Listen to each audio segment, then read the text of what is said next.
So it's really important. You have to ask yourself, and you don't have to agree with me, but first, the beginning of an effective progressive politics is the ability to answer for yourselves and to achieve some rough consensus on 4 questions.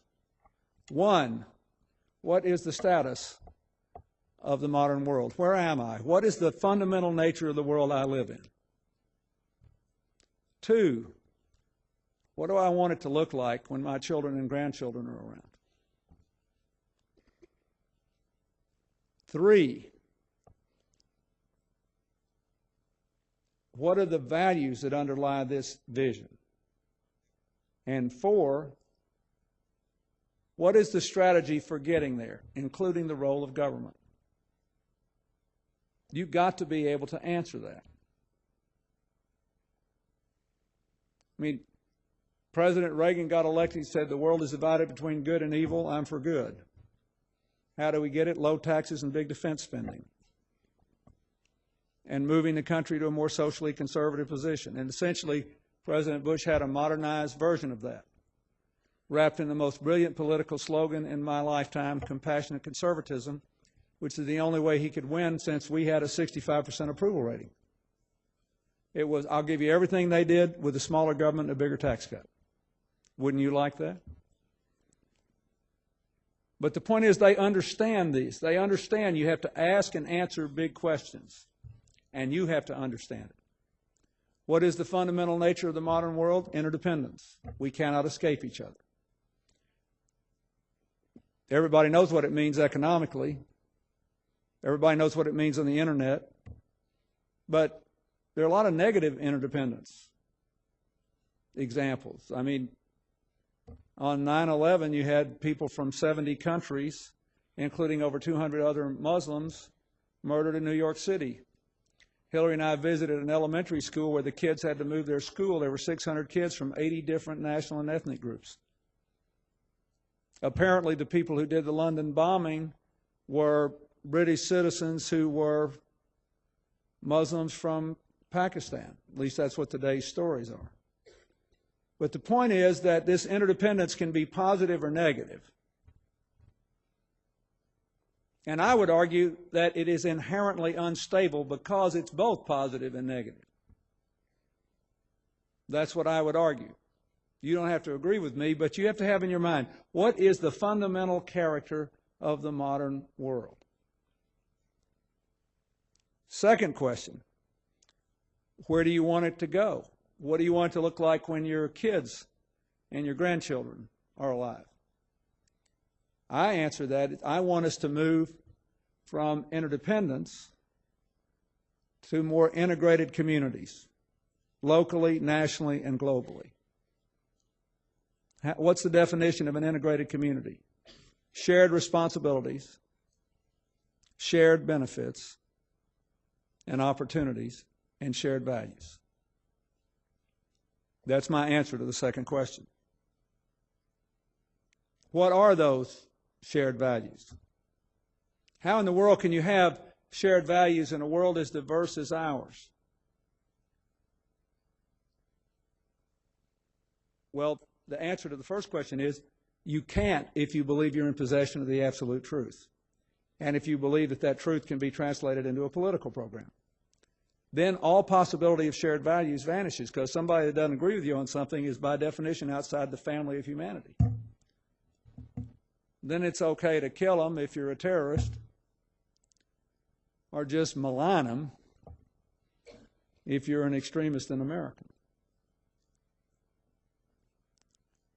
But all you got to do is say, I'm a human being, I'm subject to error. I might be wrong every now and then. Then you can have shared values. Every person matters. Every person deserves a chance. Every person has a responsible role to play. Competition is good, but it only works within a community of established shared rules. Our differences are important. They do matter. They make life more interesting. But in the end, our common humanity matters more. That's my answer. That brings you to the last question. What is the role of government? How do we get from here to there? My argument is that we get from here to there with a government that establishes the conditions and gives people the tools to fulfill those values. That has a security policy that deals with terror and weapons of mass destruction, that has a policy to make a world with more friends and fewer terrorists, because we cannot kill, jail, or occupy all our adversaries. And if you can't do that, you've got to make a deal. That's where politics comes in. That has a policy that builds international cooperation, institutional cooperation. The big difference between us and the Republicans is not so much what we want to do, but how we want to do it in the world. And Madeleine Albright, I can't claim credit for this, she had the best one-line description of it. She says, we favor a world where we cooperate when we can and act alone when we must. They favor a world where they act alone when they can and cooperate when they must. Very important distinction. It's why I signed Kyoto and they got out of it. I signed the Comprehensive Test Ban Treaty and they got out of it. I was for the International Criminal Court against war crimes and they weren't. These are honestly held convictions. Why I wanted trade agreements with labor and environmental standards and the same enforcement, and this Dominican Republic Central American Trade Agreement seemed to have labor and environmental standards but took the enforcement out of it. It's a whole different attitude. Deeply held, honestly held on both sides. But fundamentally, we believe that government is essential to creating the vision we want and enacting the values we want in our lives, and that you have to create the conditions and give people the tools to make the most of their own lives. And if you think about that, and that's the way I think about everything. If you ask me any question today on any issue, my answer will be dictated by a course of action that I believe will give us more shared responsibility, shared benefits and opportunities, and a shared community of values. Because we're having more diversity not just in the world, but in every community in America and across the globe. The final question, and so we can talk about whatever issues you want. Final questions. How do the Democrats win again? Jim Fallows has got a great article in the Atlantic Monthly, or one of those magazines, which is an alleged memo to the president in 2012. And he said, you know, the first 12 years of this century have been a disaster. The Republicans couldn't govern and the Democrats couldn't get elected. So here's the mess we're in. The truth is that we're in better shape than it appears we are.